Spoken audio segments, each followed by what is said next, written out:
friends, welcome to practice. Change of scenery, my camera broke this morning, so we are recording from my phone without a microphone. I will try to speak loudly and clearly, and hopefully the lighting is good enough. Welcome to day 17. This is a asana and alignment breakdown, so we'll just be going through a bunch of commonly found poses. Not necessarily just upper body focused, though the rest of this week will be more upper body focused. We'll do a little bit of balance today and a little bit more weight bearing through the arms. All right, before we begin, don't forget to subscribe, like, comment, and share. And then I do need a new camera apparently, so if you've ever found these videos helpful, it would mean so much to me if you found it in you to donate. I have my Venmo link listed below. All right, let's get started with a bolster or a pillow in a kneeling pose today. So if you'd like, you can slide the bolster in between your knees and sit your hips down. If you don't feel like you need the prop, take it out. This is called Virshasana pose or thunderbolt pose. Another option would be to put something soft in between your hips and your heels to cushion and also to lift you up a little bit if that's a big stretch for the fronts of the thighs or for the tops of the feet. This is a nice pose to get started with and just get grounded in.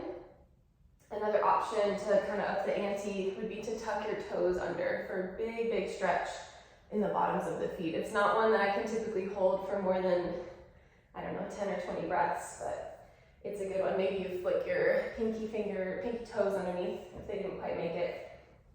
Nice tall spine, lifting up through the back of the crown of the head. Shoulders relaxed and down. And we're just arriving into our bodies, into our space today.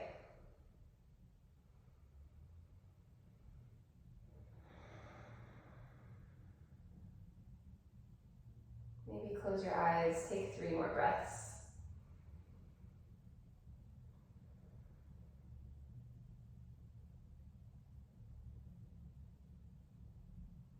Good, gently lift up off of your feet. Maybe untuck your toes, give them a little tap, and then come to stand at the front of your mat. So we'll do some standing balance poses. It'd be really helpful to have a block nearby, or even a chair if you need even more height. We've done stork pose a few times where you lift your knee up to your chest. This time we're gonna find warrior 3, Virshasana 3. So for warrior 3, you lever or lean your upper body forward as you extend your leg back behind you. Again, you can make this supported by having your hands on a block, or 2 blocks even. So we're pushing back through your right heel and stretching forward through the crown of the head. Ideally, your torso and your leg will be parallel with the mat. Good. Option number 2 is to bring your hands to heart center, or your arms out behind you for airplane wings. And option number 3, let me scoot back, is to stretch your arms all the way out in front of you. So middle fingers are pointing forward, thumbs are pointing up to the sky. 3 more breaths wherever you are.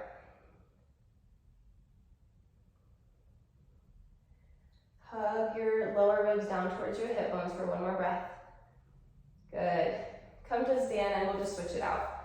So starting with the supported version, weight into the right foot. Shift on over and then use your muscles on your back body to extend your left leg long behind you. A common way we'll come into this pose is stork pose first, left knee to chest, and then leaning forward. It'd be really helpful if you find a mirror or a camera or a phone to record yourself, just so you can find where you feel in space versus where you actually are in space. All right, press back through your left heel, reach forward through your heart. Option to bring hands to heart center. Always also an option to bend the standing leg. Crouching warrior 3 is a good pose as well. Good, arms can go back behind you for airplane wings or out to the side. 3 more breaths, option to extend your arms forward. This is a very hard pose, so don't feel like you need to take it, just know that it's there. For 2, And 1. Come to stand on both feet. Good. We're gonna move open to half moon pose, which is called Ardha Chandrasana. Have a block in front of your right foot. Shift your weight into your right leg. Find your warrior 3 again, supported. This time we're gonna open our pelvis to the left. So left hip stacks on top of right. You can bring your left hand to your hip to manually kind of pry it open. Weight goes to the right big toe to balance you. Left shoulder stacks on top of right. Ankle is flexed, and then you can extend your left arm up to the sky. Similar progressions is just taking away the support of the arm, or if you have, I have short limbs, but if you have long limbs, the block might not even remotely be necessary for you. But I find that if I don't use the block, my short arms don't really reach in a way that lets my body be nice and straight lined. All right. Another option to challenge your balance is to bring your hands to heart center. Again, that's definitely a challenge. Don't feel like you need to take it. 2 more breaths in your variation. Good. Step your left foot forward and we'll just switch it out. Block underneath your left hand. Extend your right heel back. And then stack your right hip on top of your left. Stack your right shoulder on top of your left. Press out through your right heel, engaging through the right outer glutes, and then reach your right arm high. Ardha Chandrasana, half moon. I think it feels really good to kind of extend my arm forward, kind of nice side body stretch. Take whatever challenge option you want. If you want to remove your hand, we're here for 3 more cycles. 2 and 1. Release. Find a forward fold. Bend one knee and then the other knee. Just kind of shake out your legs. I did a leg workout this morning, so my legs they're kind of sore today. We're kind of tired already. All right, come to stand. Tree pose, Virshasana, is a very, very common pose you'll find. Let's shift our weight into the right foot. Easiest option is just to kickstand onto your left toes. Pull your left knee out to the side, find some external rotation through the hip.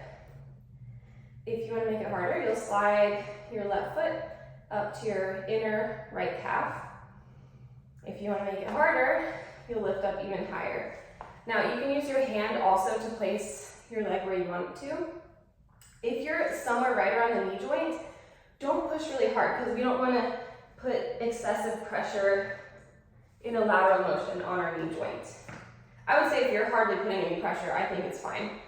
But if you'd like, you can kind of adjust it so you're just above. Now, if you're not on the knee joint, push your bottom of your left foot and your inner right leg together. Use the muscles on the outside of your left glute to open your left knee to the side. Hands can come to heart center, can hold onto a chair next to you, can reach high. Find a single point of focus in front of you and stay here for 3 more breaths.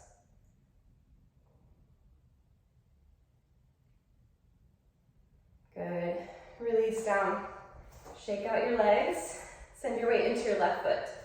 So again, first option is just to kickstand, just to be on the right toes for balance. Maybe slide them up to your calf. Maybe slide them up to your thigh. It's harder if you don't use your hands. And wherever you find is a good challenge for you, excuse me, push everything in towards center line. Take your arm variation. We'll hold for 4 breaths. Pull your outer right knee out to the side. Press your hips forward.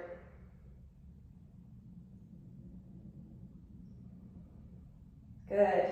Release down. Shake out your legs. And then we're going to turn to face the long edge of the mat and move into goddess pose. Toes are going to be out. Heels are going to be in. So we're finding external rotation through the hips. And then sink your hips low.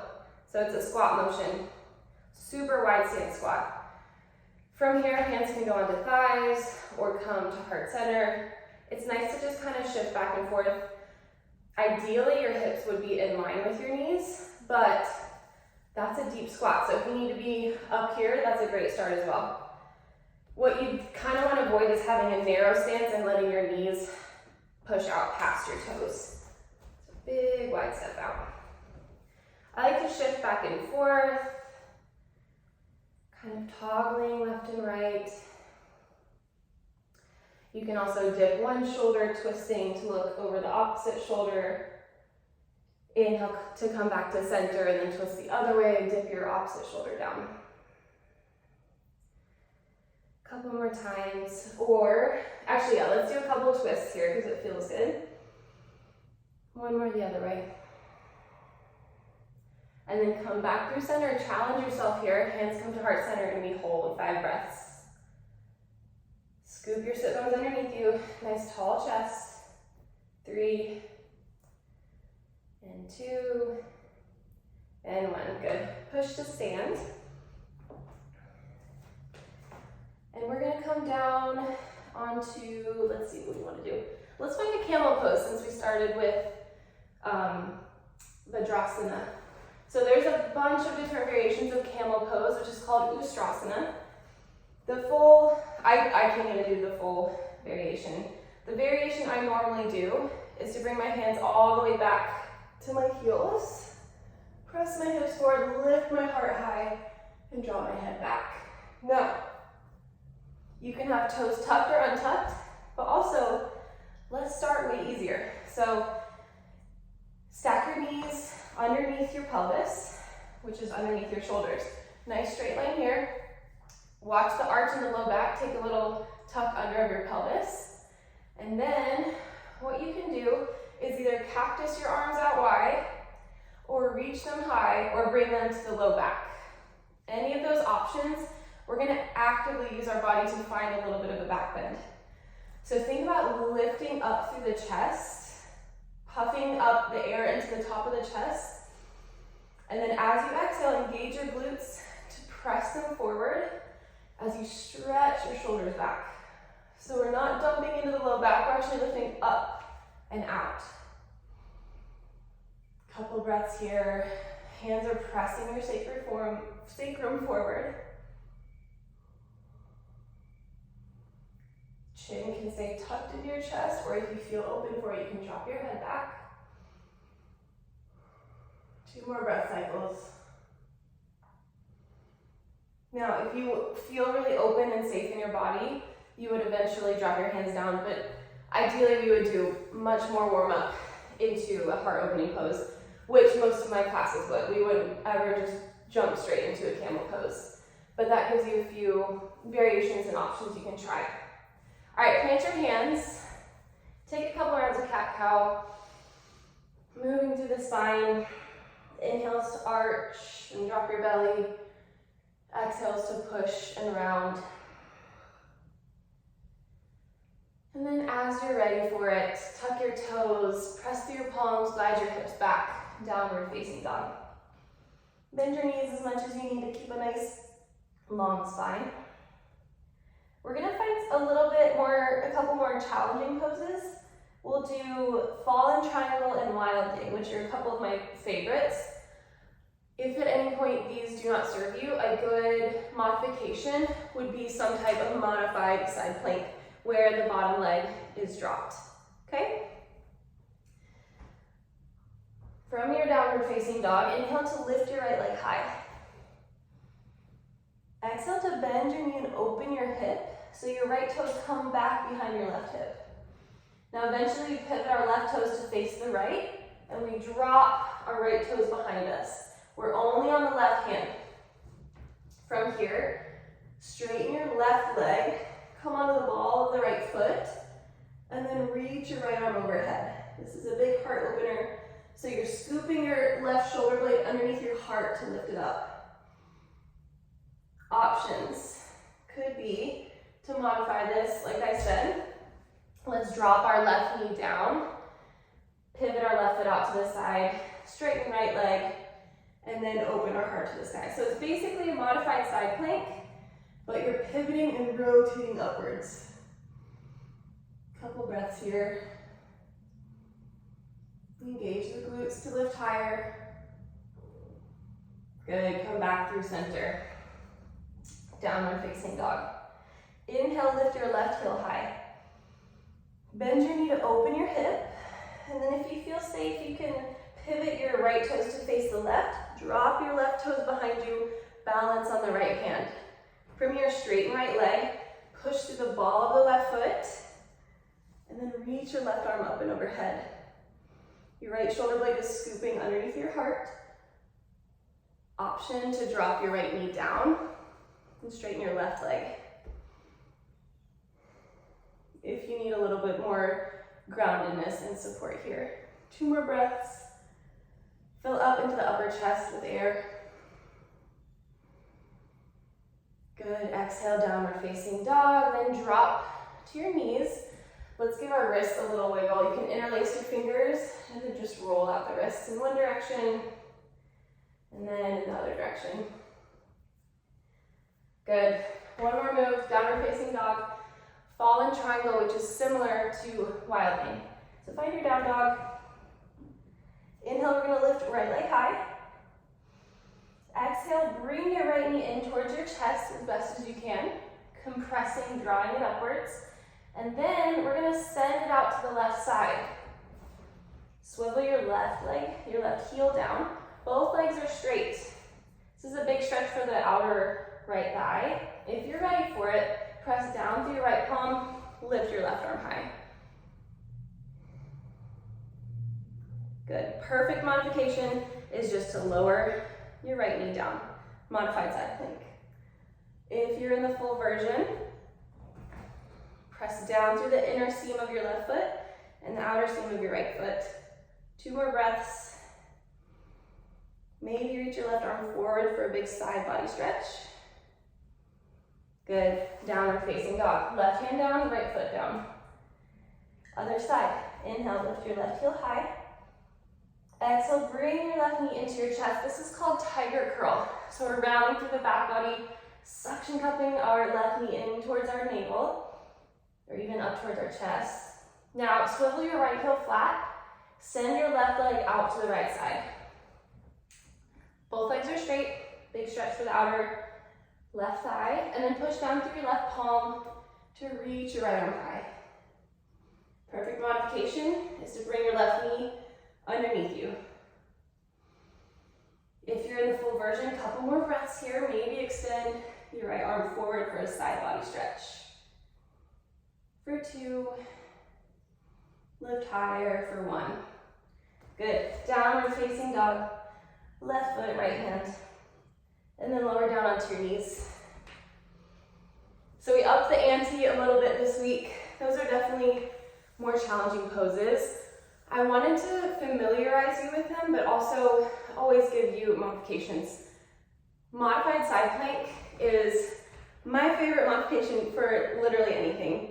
For side plank, for wild thing, for fallen triangle. I just think there's a lot of options that you can work with there. So that's a really good one. You can also always have a block underneath that grounded hand. So play around with those, see what feels accessible for you versus what you need to bring the ground up to you for. No worries either way. Thank you for being here, and I'll see you next time.